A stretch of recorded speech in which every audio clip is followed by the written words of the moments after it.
सर्वशक्तिमान पिता धन्यवाद करते हैं आज के सुंदर बाइबल अध्ययन के लिए। खुदावन हर एक को बड़ी बरकत दे पिता, सुनने पढ़ने वाले को आशीष कर यीशु नाम से मांगते हैं, आमीन। हम पढ़ेंगे लाइव व्यवस्था 23 अध्याय, पर्वों की विधियां।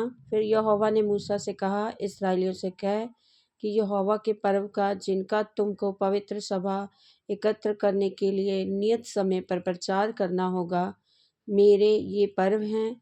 6 दिन तक कामकाज किया जाए, पर 7वां दिन परम विश्राम का और पवित्र सभा का दिन है।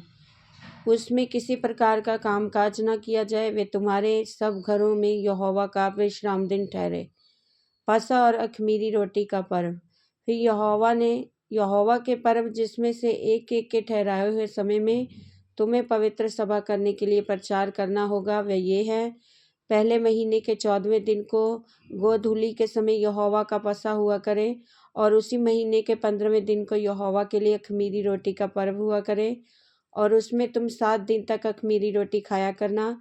उनमें से पहले दिन तुम्हारी पवित्र सभा हो, और उस दिन परिश्रम का कोई काम ना करना, पर 7 दिन तुम यहोवा को हव्य चढ़ाया करना। और 7वें दिन पवित्र सभा हो, और उस दिन परिश्रम का कोई काम ना करना।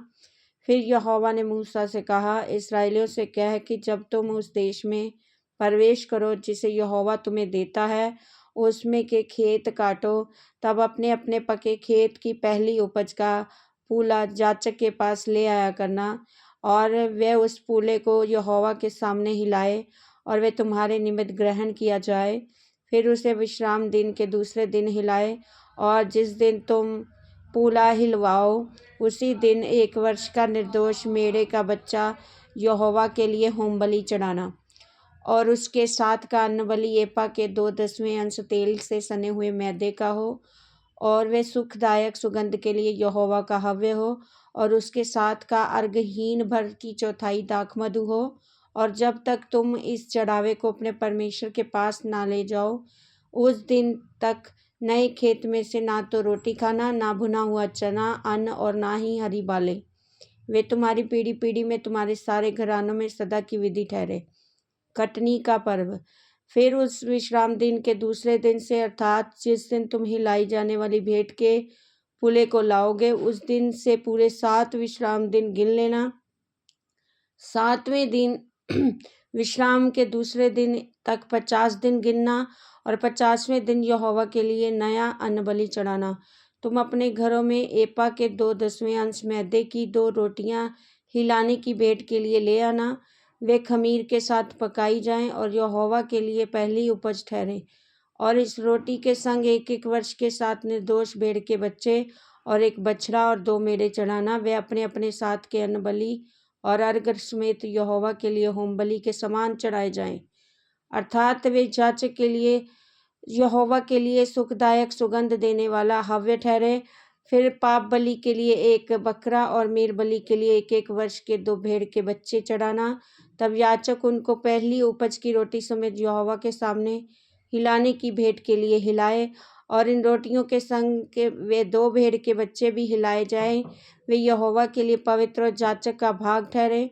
और तुम उसी दिन ये प्रचार करना कि आज हमारी एक पवित्र सभा होगी, और परिश्रम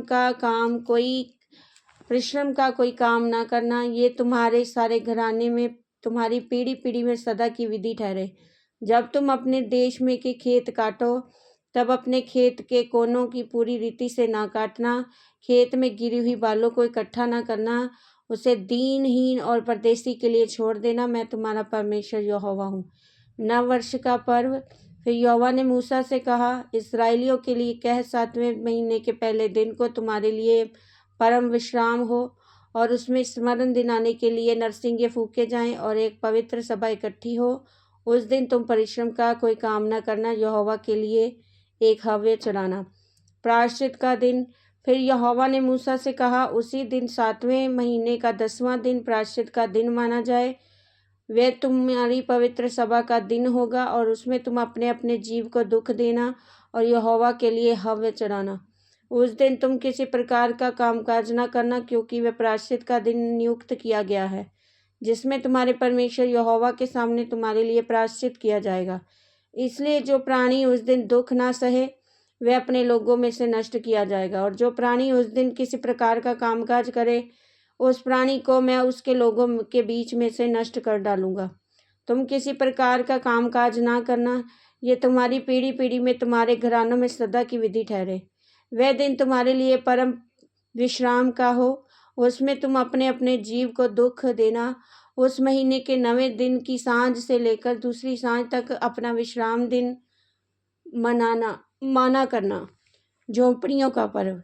फिर यहोवा ने मूसा से कहा, इस्राएलियों से कह, उसी 7वें महीने के 15वें दिन के 7 दिन तक यहोवा के लिए झोंपड़ियों का पर्व रहा करे। पहले दिन पवित्र सभा हो, उसमें परिश्रम का कोई काम न करना। 7वें दिन यहोवा के लिए हव्य चढ़ाया करना। फिर 8वें दिन तुम्हारी पवित्र सभा हो, यहोवा के लिए हव्य चढ़ाना, और वे महासभा का दिन है, और उसमें परिश्रम का कोई काम न करना। यहोवा के नित्य पर्व यही हैं। इसमें कुछ यहोवा को हव्य चढ़ाना, अर्थात होम बलि, अन्न बलि, मेल बलि और अर्घ प्रत्येक अपने अपने नियत समय पर चढ़ाया जाए, और पवित्र सभा का प्रचार करना। इन सबों के लिए यहोवा के विश्राम दिनों को मानना, और अपनी भेंटों और मन्नतों स्वेच्छा बलियों को जो यहोवा के लिए अर्पण करोगे चढ़ाया करना। फिर 7वें महीने के 15वें दिन को, जब तुम देश की उपज को इकट्ठा कर चुको, तब 7 दिन तक यहोवा का पर्व मानना। पहले दिन परम विश्राम हो, 8वें दिन परम विश्राम हो, और पहले दिन तुम अच्छे अच्छे वृक्षों की उपज, खजूर के पत्ते, घने वृक्षों की डालियां और नालों में के मजनू लेकर अपने परमेश्वर यहोवा के सामने 7 दिन तक आनंद करना। प्रतिवर्ष 7 दिन तक यहोवा के लिए एक पर्व माना करना। वे तुम्हारी पीढ़ी पीढ़ी में सदा की विधि ठहरे कि 7वें महीने में ये पर्व माना जाए।